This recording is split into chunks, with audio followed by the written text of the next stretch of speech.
ayarı çıkarabiliriz. Ama jelatin içinde bize sahte mal bile geldiği zaman müşteri tarafından biz anlayamayız.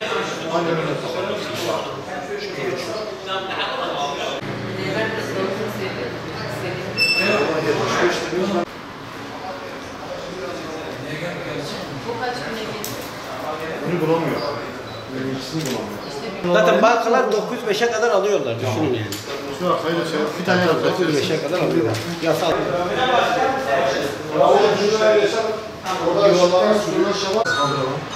Selim abi.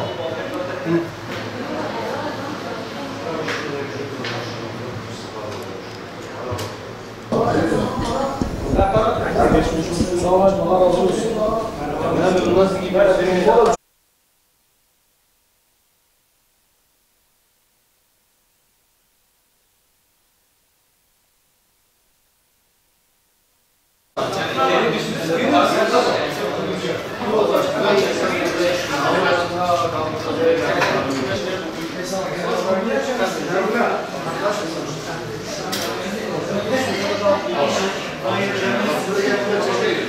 Şimdi öncelikle bu dezenformasyonların ana temel sebebi şudur. Bizlerin 25 yıldır burada faaliyet gösterdiği, vicdanlı bir şekilde halkımıza sattığımız her türlü küpe, yüzük, kolye, çeyrek yarım, cumhuriyet her konuda vicdanlı bir şekilde sattığımızdan dolayı maalesef hem rakiplerimiz tarafından hem de yeni seçilen oda başkanı tarafından hedef gösterilmekteyiz. Ve Diyarbakır halkı hemen hemen bizi tanımayan yoktur. Ve Diyarbakır'da en fazla yoğun potansiyele sahip kuyumcu biziz. Yani halka vicdanlı satış yapmaya yine devam ediyoruz hamdolsun. Ve hepimiz aynı yerden, bütün kuyumcular olarak dernekten geçen, derneğin iznini alıp piyasaya ürün getiren toptancılarda ürün almaktayız. Sonuçta biz bir üretici değiliz. Ve düşük ayar olabilme ihtimali de sıfırdır. Çünkü biz toptancı değiliz.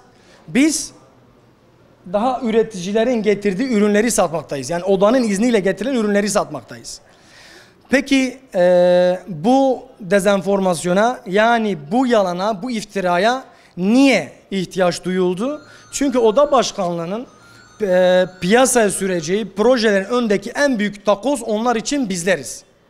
Çünkü odanın piyasaya yapacağı projelerin öncelikle çok yoğun potansiyele, gerçekten halkın büyük bir teveccühünü aldığımız için çok yoğun potansiyele sahip olduğumuzdan dolayı oda başkanlığının gelip hem fiyatlarla ilgili, fahiş açık aralıklı fiyatlarla ilgili bizlerle hem orta yolu bulması gereklidir ve de bahsettiği poşetli ve poşetsiz 50 yıldan belki de 100 yıldan beridir Türkiye Cumhuriyeti'nin her tarafından satılan çeyrek yarım cumhuriyetlerin poşetleyip bundan rant elde etmesinden dolayı ve bizlerin de bu rantın karşısında dik duruşumuzu taviz vermeden kaldığımızdan dolayı özellikle bizler tercih edildik.